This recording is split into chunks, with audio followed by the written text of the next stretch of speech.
কইরা আল্লাহর গোলামি কইরা আল্লাহর ইবাদত করে আল্লাহকে রাজি করে আল্লাহকে সন্তুষ্ট করে কবরে যাওয়া লাগবে। আল্লাহ পাক রব্বুল আলামিন দুনিয়ার মধ্যে আমাদেরকে পাঠাইছেন এই আখিরাত কামাই করার জন্য। এই দুনিয়া একদিন শেষ হয়ে যাবে, হাজার আফসোস করলেও আর কোনো লাভ হবে না।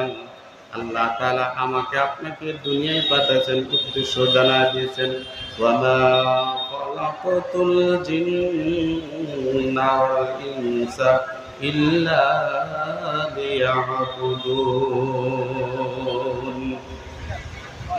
আল্লাহ পাক রব্বুল আলামিন বলেন, ও দুনিয়ার মানুষের, আমার বান্দার আমার বান্দিরা, তোমরা শুনে রাখো, জেনে রাখো, আমি আল্লাহ জিন এবং মানুষ এই দুইটা জাতিকে আমার ইবাদত ছাড়া অন্য কোনো উদ্দেশ্যে বানাই না।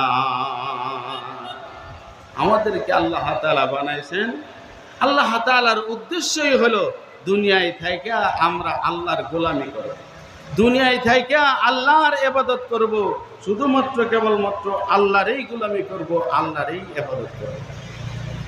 আল্লাহ পাক রব্বুল আলামিন বলেন, ইন্নাল্লাযীনা ক্বালু রাব্বুনাল্লাহ সুম্মা ইসতাকামু তাতানাজ্জালু আলাইহিমুল মালাইকাতু আল্লা তাখাফু ওয়া লা তাহজানু ওয়া আবশিরু বিল জান্নাতিল্লাতী কুনতুম তুআদুন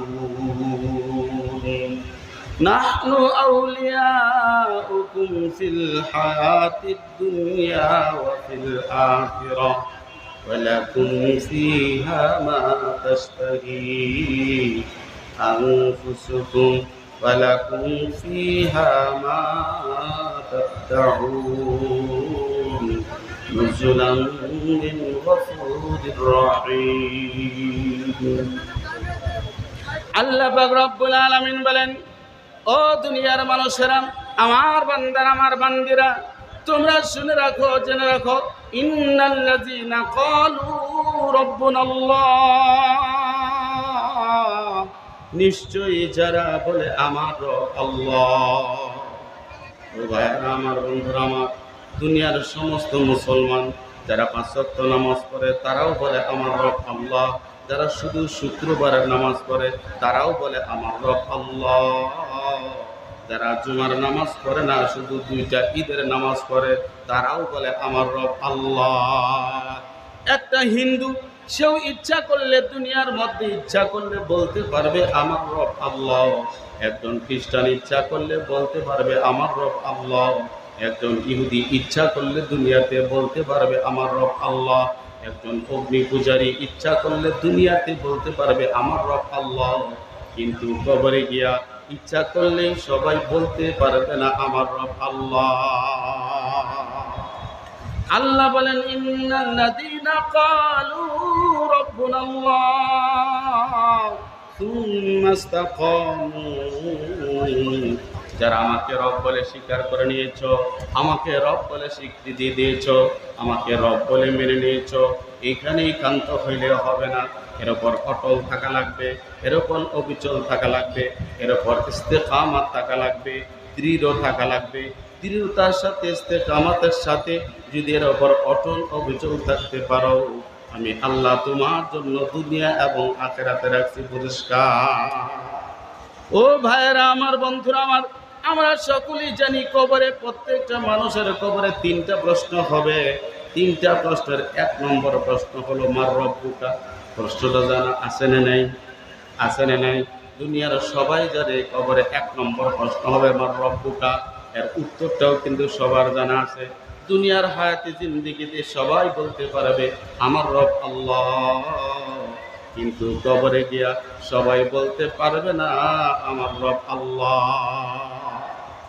কবরে সবাই বলতে পারবে না। দুনিয়ায় সবাই আমরা মুখস্থ করছি রব্বি আল্লাহ, কিন্তু কবরে গিয়া সবাই বলতে পারবে। কারা বলতে পারবেন? এই দুনিয়ার মধ্যে থাইকা যে আল্লাহর গোলামের হক আদায় করেছে। আল্লাহ পাক রব্বুল আলামিন বলেন, ওয়াল আদিয়াতি দবহা, فالموريات قدحا فالمغيرات صبحا فأثرن به نقعا فوسطن به جمعا إن الإنسان لربه لكنود আল্লাহ পাক রব্বুল আলামিন এইখানে একটা চতুষ্পদ জন্তুর কয়েকটা গুণ বর্ণনা করেছেন, কয়েকটা সিফত বর্ণনা করেছেন, কয়েকটা গুণ বর্ণনা করেছেন। আল্লাহ তার বান্দাদেরকে বুঝাইতেছেন, বান্দারা তোমরা আমার গোলাম, আমি তোমাদের রব, তোমার গোলামি, তুমি আমার গোলামি কেমন আদায় করো, কতটুকু গোলামের হক আদায় করো। তুমি আমাকে বলেছো রব্বুন আল্লাহ, আমার রব আল্লাহ, এর উপর কতটুকু অটল অবিচল থেকেছো। তুমি একটা ঘোড়ার দিকে দেখো, একটা ঘোড়ার দিকে দেখো, ঘোড়ার মালিক ঘোড়াকে বানায় নাই, বানাইছি। ঘোড়ার মালিক ঘোড়ার খাবারটাও বানায় নাই, খাবার কিনে আনছি। ঘোড়ার মালিক থাকে বিল্ডিংয়ে, আর ঘোড়াকে রাখে একটা টিনের ছাপড়ায়। ঘোড়ার মালিক থাকে সব চেয়ারের মধ্যে, এরকম করে খাটের মধ্যে, সোফার মধ্যে, এরকম টাইলসওয়ালা বাড়ির মধ্যে। আর ঘোড়াকে যে জায়গায় রাখছে ওই জায়গায় কোনো টাইলস নাই, ওই জায়গায় কোনো চেয়ার নাই, ওই জায়গায় কোনো সোফা নাই।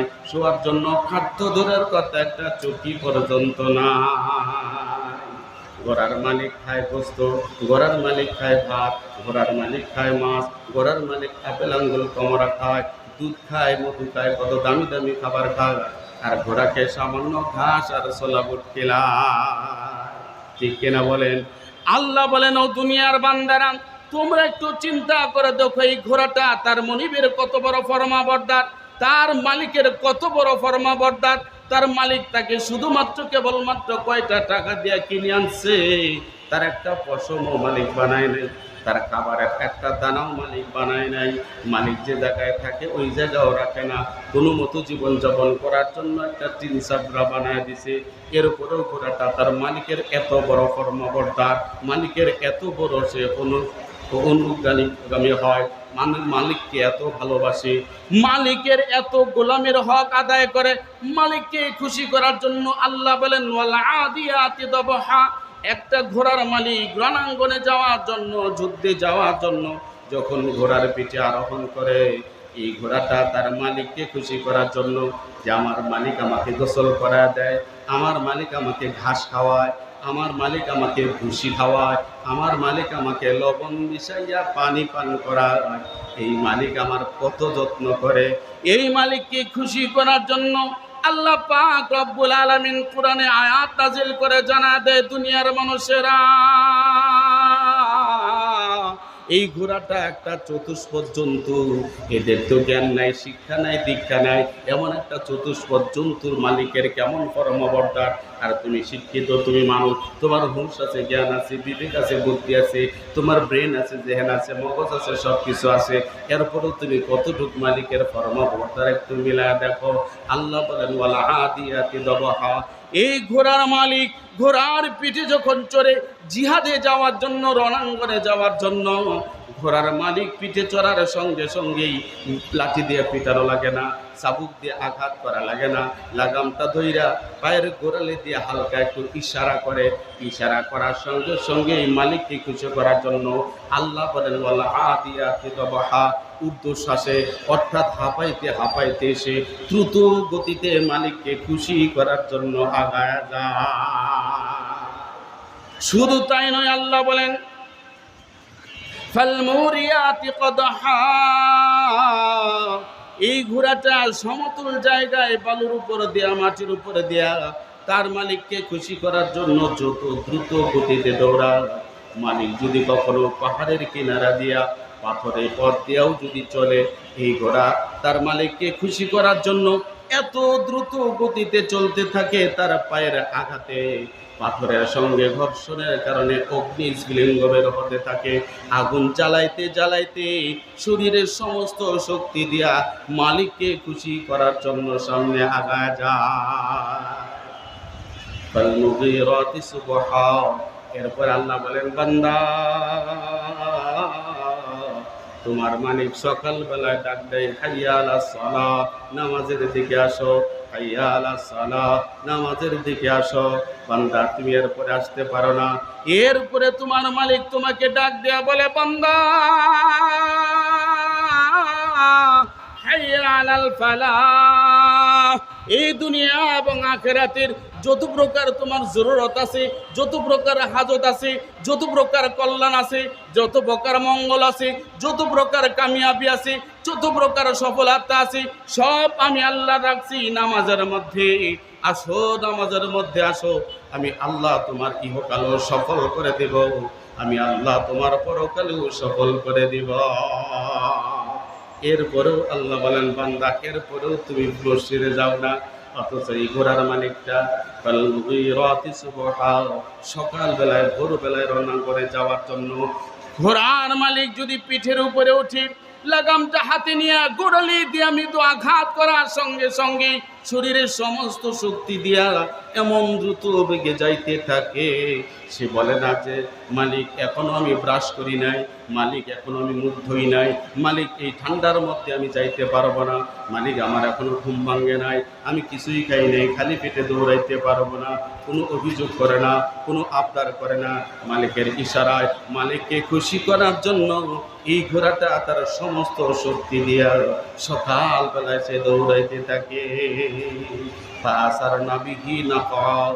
আল্লাহ বলেন মালিককে খুশি করার জন্য সকালবেলায় সারা রাত কুয়াশা পইরা বালুর উপরে স্তর ভিজা মাটি জমে আছে, এত দ্রুত বেগে যায়, উপরের ভিজা মাটি ভেদ করে নিচ থেকে শুকনা মাটি উড়াইয়া ধুলার মতো উড়াইয়া ধেয়ে চলতে থাকি। এরপরে আল্লাহ বলেন বান্দা, মালিককে খুশি করার জন্য সে এত দ্রুত গতিতে যায়। শুধু তাই নয়,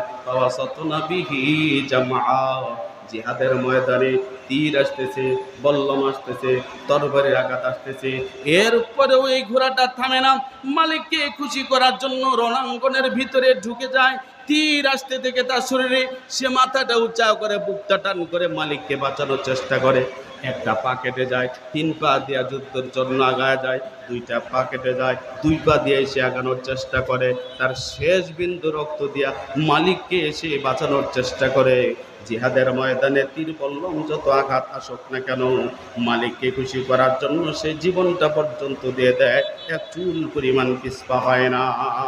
আল্লাহ বলেন ইন্নাল ইনসানা লিরাব্বিহি লাকানুত, করে মানুষ করা সবচাইতে বড় নেমক হারাম, কত বড় অকৃতজ্ঞ। তোমরা এত বড় না ফরমান, এত বড় নেমক হারাম, এত বড় অকৃতজ্ঞ, এত কিছু তোমার।